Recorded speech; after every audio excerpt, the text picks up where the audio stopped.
Tenemos un debate, entre otras cosas, el jueves. En una parte de esta columna vamos a tratar de explicarla mejor. Y abre un debate en España, porque el protagonista aquí lo nombran embajador en España. Esta columna empieza a reproducirse mucho en los medios políticos españoles. Entonces dice así: una fiscalía corrupta.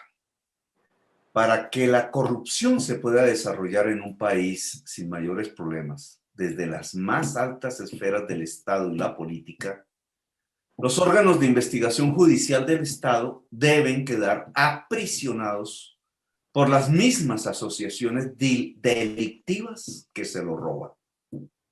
Para que el país sea devorado por la corrupción, esta tiene que devorar la justicia. En Colombia, este proceso se dio a gran escala en la Fiscalía General de la Nación, institución creada por la Constitución del 91. La Fiscalía fue adquiriendo un gran poder dentro del Estado colombiano. Bajo la excusa de ganar instrumentos contra el crimen, grandes agencias internacionales la asesoraron en la lucha contra el narcotráfico y le inyectaron cuantiosos recursos. Grandes presupuestos de la nación se aprobaron para crearla, desarrollarla y potenciarla. El empoderamiento de la Fiscalía era la principal apuesta para combatir la delincuencia organizada. Sin embargo, ese poder se convirtió precisamente en el mejor instrumento de la gran delincuencia organizada, las mafias políticas. La Fiscalía se politizó y por ello se corrompió.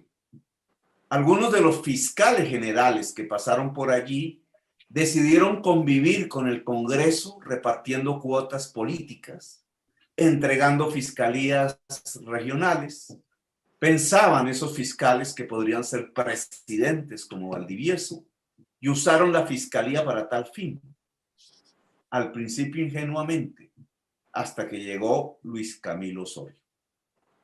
Osorio, conservador, venía de dar clases en la Universidad del Sinú y había estrechado relaciones con Mara Bechara y con Mancuso.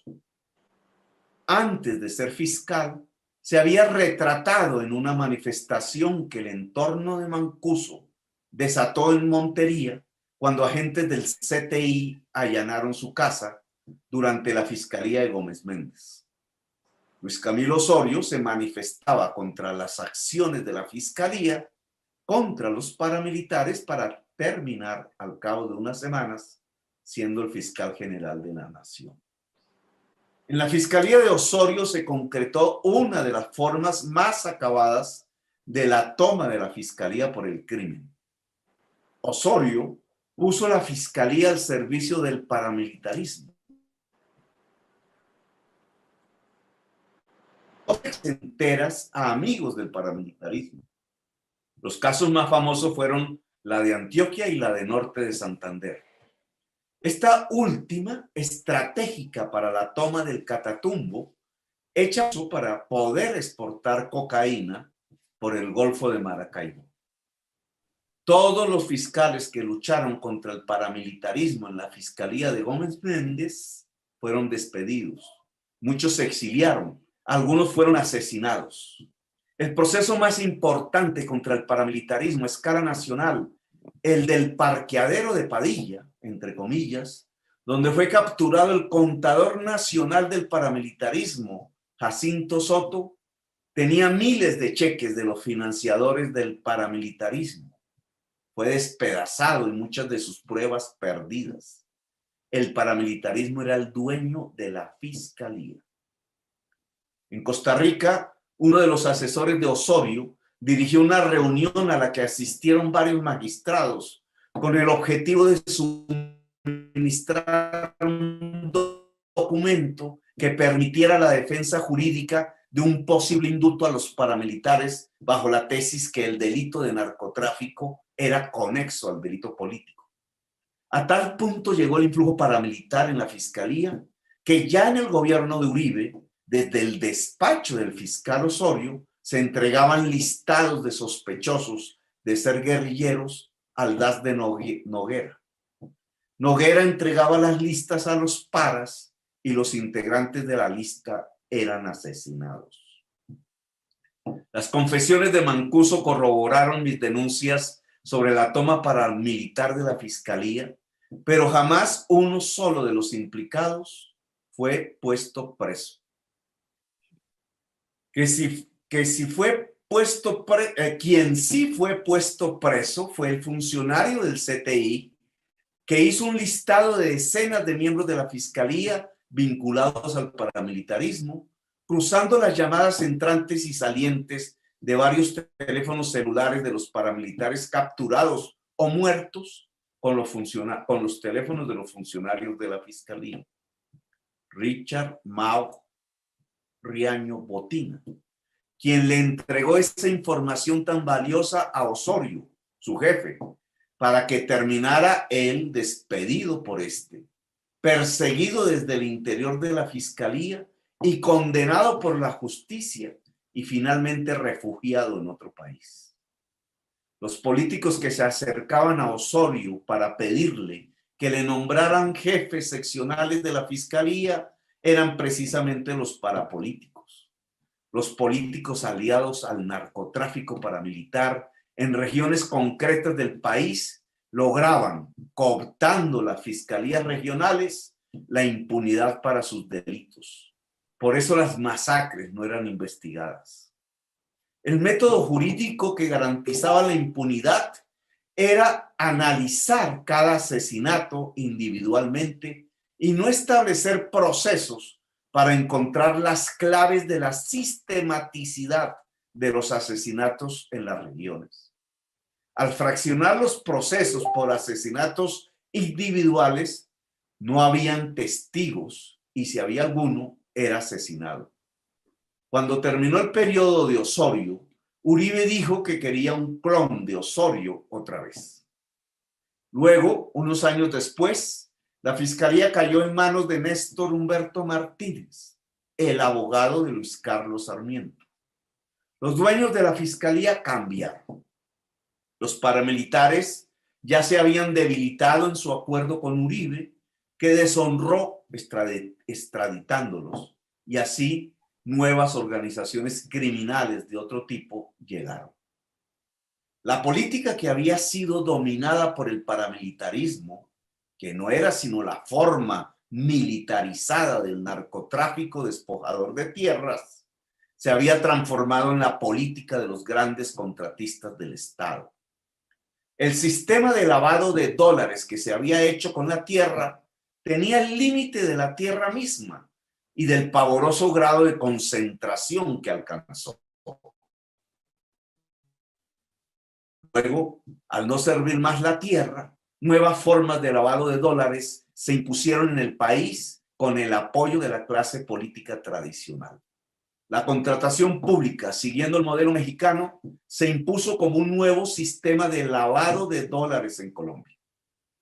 El Estado se financiaba cada vez más y de manera abundante con los combustibles fósiles que subían de precio. El crecimiento de la extracción de petróleo y del carbón llenaba las arcas estatales y la élite en el poder se daba el lujo de exonerar de impuestos a los más poderosos.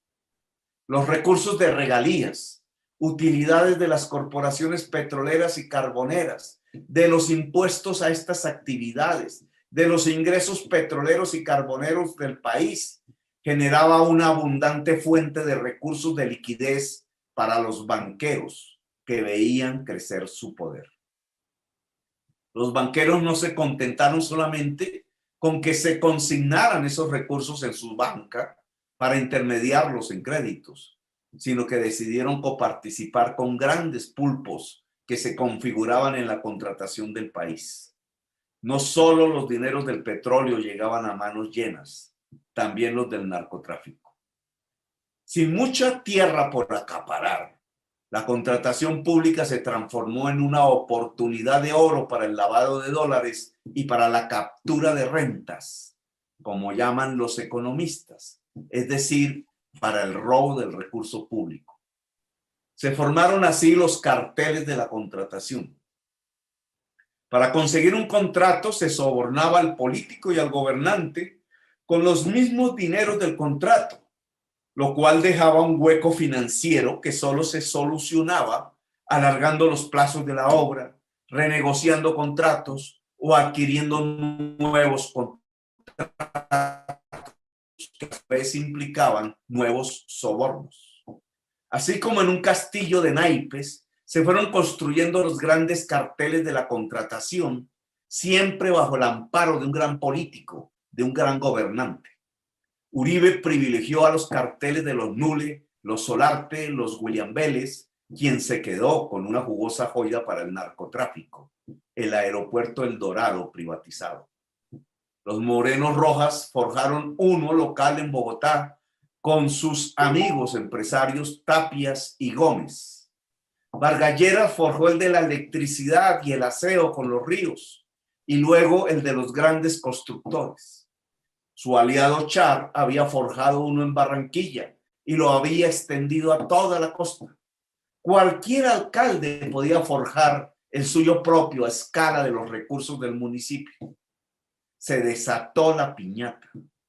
Los carteles eran castillos de naipes, frágiles por sus huecos financieros.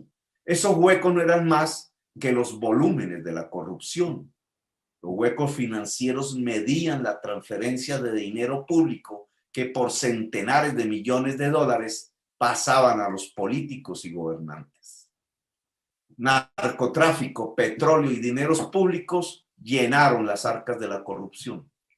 De alguna manera todo ese dinero llegaba a los bancos y por tanto a los banqueros, que gustosos prestaban enormes cantidades de dinero a los contratistas de las obras de infraestructura del país. Los banqueros se volvieron, por tanto, socios de la contratación. Las obras de infraestructura no se terminaron. No podían ser de calidad y no eran las que necesitaba el país. No había cuidado en planificar tan voluminosa inversión. Lo que importaba era que las obras fueran caras para así sacar las tajadas. Por eso el país se llenó de dobles calzadas para tractomulas ineficientes y no de ferrocarriles. Por eso grandes urbanizaciones se hicieron donde no habían servicios, donde la gente no podía vivir. Por eso los puentes se cayeron. Por eso no se le ocurrió a nadie invertir en sedes universitarias o en hospitales públicos o en recuperación del medio ambiente y el agua. De esos grandes carteles de la contratación surgió Odebrecht, que ya había construido uno a escala americana, sobornando varios presidentes latinoamericanos. Odebrecht entró de la mano de Uribe, se asoció con Luis Carlos Sarmiento, el banquero más grande de Colombia, desplazó a los Nule del favoritismo del presidente y sobornó buena parte de la dirigencia de la clase política tradicional. Dos gobiernos fueron comprados por su dinero, el de Uribe y el de Santos. Financió todos los candidatos presidenciales del uribismo, desde Arias hasta Duque, que extrañamente se fue a orinar cuando financiaron a Zuluaga. Pues bien, esta nueva forma de criminalidad se tomó la Fiscalía General de la Nación a través del abogado del consorcio de Odebrecht Sarmiento, Néstor Humberto Martínez. Los grandes consorcios contratistas y los políticos sobornados necesitaban la impunidad y sabían que ésta la otorgaba la Fiscalía. En un extraño consenso de Santos, Vargas Lleras y Uribe, fue ungido el fiscal de Odebrecht. Colombia fue el único país donde no se profundizó la investigación de los sobornos de Odebrecht. Aquí solo se apresaron mandos medios con bajas condenas. La red de la impunidad construida en la Fiscalía, que había protegido en tiempos de Osorio al paramilitarismo y su narcotráfico, ahora amparaba los sobornos de las grandes redes de corrupción de la contratación pública. A los Nules se les castigó con dureza para que dejaran el espacio de la contratación libre a Odebrecht y Conalvías, los nuevos protegidos de Uribe. Al cartel de la contratación de Bogotá se le castigó duramente para desprestigiar a la izquierda, pero evitando a toda costa que sus integrantes pasaran a denunciar los grandes carteles nacionales de Los Ríos y William Vélez. El fiscal de Odebrecht era además militante de Cambio Radical y por tanto se dedicó a proteger a los financiadores del dueño de ese partido, Vargas Lleras, y de quienes serían sus nuevos propietarios, los Char. Por eso no se investigó a Los Ríos, ni los sobornos de Odebrecht a los Char, ni los sobornos del propietario de la AAA, ni Reficar, ni los sobornos de Odebrecht al Contralor de Bogotá, porque era una ficha fundamental de Vargas Lleras para sacar del camino político a quien escribe estas columnas y le competía. El fiscal de Odebrecht necesitaba de otros órganos de la justicia para su labor y por eso puso en los puestos de mando, ni más ni menos, que a la ficha fundamental del cartel de la toga en la Corte Suprema de Justicia, el señor Gustavo Moreno, flamante fiscal anticorrupción, que ayudaba a sobornar a los magistrados de la Corte para liberar congresistas parapolíticos. Gustavo Moreno, mientras ayudaba a destruir los procesos de la parapolítica en la Corte Suprema con sus magistrados amigos y bien pagos, trabajaba intensamente por orden de arriba para perseguir a quien escribe esta columna. El fiscal de Odebrecht había hecho fuertes negocios de defensa jurídica con grandes potentados del país, que coincidencialmente también tenían temores inmensos en que la Justicia Especial para la Paz, construida en el acuerdo hecho por Santos con la FARC, fuese abierta a las llamadas declaraciones de terceros, como así se llamaba a quienes habían financiado el genocidio en Colombia y la concentración violenta de las tierras en sus propias manos con el despojo de los campesinos. Para defender a sus antiguos clientes poderosos, se dedicó a conspirar contra la paz. El fiscal de Odebrecht acabó con un posible desmantelamiento pacífico del narcotráfico, oponiéndose a la construcción de la figura del sometimiento colectivo para narcotraficantes. Así se mantuvo el cartel del Golfo, que pedía negociación y que ahora es presionado para que asesine a la Colombia humana. El fiscal de Odebrecht acabó conspirando contra el proceso de paz con el ELN y se metió en la aventura de construir pruebas falsas con la DEA para destruir a Iván Márquez, al general Naranjo, a varios generales venezolanos, usando una ficha que puso a su servicio el sobrino de Márquez, el estafador Marlon Marín. Así también se evaporó el sueño de la paz en Colombia. El análisis de las 24.000 horas de grabación hechas por la Fiscalía a Marlon Marín, el sobrino de Iván Márquez, muestran cómo la Fiscalía construyó una enorme operación de lavado de millones de dólares ficticios en Venezuela y que se extendía, según esas palabras grabadas, entre el servidor de la Fiscalía, Marín, y los agentes de la DEA, hasta la financiación de la oposición a Erdogan en Turquía, quizás para construir un entramado contra Irán, Venezuela, con la construcción del cartel de los soles al que ingresarían el general Naranjo y las FARC. Una operación ficticia de lavado de dólares a escala intercontinental grabada entre el servidor de la Fiscalía y la DEA, aparentando ser entre las FARC y los carteles mexicanos del narcotráfico. Operación que ya no sabe a la politiquería criolla de Néstor Humberto, sino a un hombre en los Estados Unidos muy vinculado a algo parecido que ocurrió en el pasado, el hombre del escándalo Irán Contras de Nicaragua. Y en medio de estas trapisondas de talla mundial, el fiscal de Odebrecht tuvo que renunciar porque la Corte Suprema no se lo aguantó más. Al fiscal de Odebrecht lo sucedió Barbosa, el fiscal de Duque, que vuelve a repetir el modelo de Néstor Humberto. Barbosa y Duque saben del poder de la fiscalía no para descubrir el delito, sino para encubrirlo.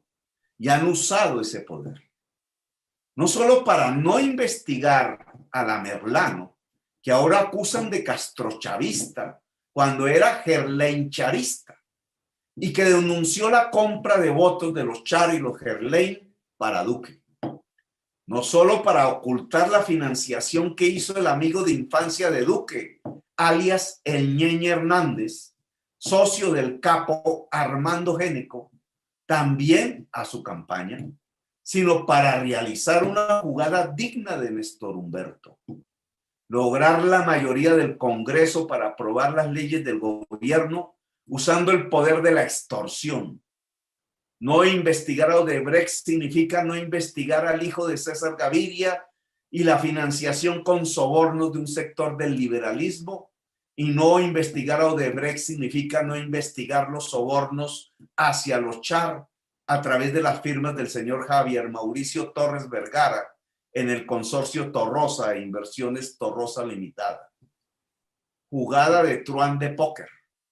Si la fiscalía garantiza la impunidad de Gaviria y Char, dos bancadas enteras del Congreso, la Liberal y Cambio Radical, pasan a apoyar a Duque y obtiene así mayoría sólida parlamentaria. Así se están haciendo las leyes de Colombia. Y finalmente, y por ahora, de este inmenso deterioro de la fiscalía, que es el reflejo de la degradación profunda de la clase política tradicional del país, inmersa en el genocidio, el narcotráfico y el robo masivo de los recursos públicos, el poder de la fiscalía será dirigido contra la Colombia humana, buscando cómo encontrar pruebas para enjuiciarla y enjuiciarme a mí. Llevan ya 8 años en ese esfuerzo. Han desatado una ofensiva contra cualquier funcionario de la Bogotá humana que encuentren en sus archivos, soñando con amedrentar a quien escribe estas páginas. Que busquen y busquen. Pero si sobrevivimos y si el pueblo quiere, esta asociación para delinquir, en que quieren convertir la fiscalía para encubrir grandes crímenes contra el patrimonio del país, cambiará. Si gobierna el país en 2022, la Colombia humana se compromete a presentar una terna de candidatos a fiscalía con el mayor palmarés posible de lucha contra la corrupción. Será la terna anticorrupción. Será fiscal una persona que, de verdad, encare la tarea de perseguir el delito, el gran crimen y la corrupción. La fiscalía dejará de ser instrumento del crimen y con sus funcionarios honestos pasará al servicio de la seguridad de la ciudadanía, de sus bienes, de su patrimonio común, el erario. Bueno, terminé. Uy, te digo que queda uno como desconsolado después de oír eso. Y no dejó títere con cabeza usted ahí. Hice un resumen de mis investigaciones, porque yo comencé las investigaciones de la parapolítica en el año 2003, precisamente investigando a la fiscalía que estaba a su servicio. No, es que la sensación de impotencia es muy grande, es muy grande. Y yo tengo una pregunta aquí, pues como de bachillerato, que es un error, hay un error en la Constitución, en la forma en cómo se elige el fiscal. ¿Eso habría que corregirlo? Pues yo, la verdad, la fiscalía la creó la Constitución por idea de Álvaro Gómez Hurtado. que tenía, digamos, la obsesión del imperio de la ley. Él hablaba así. Y creyó de muy buena fe que por ahí se podía destruir una serie de criminalidades en ascenso. Eh, y, y yo creo que el problema no está en la forma, digamos, ni siquiera en Estados Unidos el fiscal lo escoge directamente el presidente, aquí lo escoge el presidente, hace una terna y es la Corte Suprema la que escoge dentro de la terna el fiscal. Yo creo que ahí no está el problema. Yo creo que el problema está en el régimen político colombiano y ahí también volvería a hablar de Álvaro Gómez porque él utilizaba esa palabra, esa categoría. El régimen político colombiano es delictivo. Y entonces el problema no está en cómo transformar institucionalmente la fiscalía. Muchas reformas se han hecho. Se ha pasado el régimen que teníamos judicial hacia el régimen acusatorio y del acusatorio al oral, etcétera, y nada de eso ha servido. Porque el problema está en el régimen político colombiano. Cada vez que un ciudadano vende su voto, que lo hacen las personas humildes por millones, pues está escogiendo, está eligiendo sin saberlo un delincuente. Solo con el hecho de aceptarle el billete al político, ahí ya es un delincuente. El político es un delincuente. El comprador, el que vende también, digamos. Un Néstor Humberto tendría que estar en la cárcel directamente. Sí. No de embajador de España. Entonces, digamos, ¿quién juzga a Néstor Humberto? El Congreso, la Comisión de Acusaciones. Entonces, aquí es donde se cierra el sistema, ¿cierto? Un sistema de impunidad. La Fiscalía le garantiza la impunidad a los grandes corruptos que se sientan en el Congreso, que necesitan del Congreso. Qué desastre. Y al fiscal no lo puede juzgar sino el Congreso. Entonces,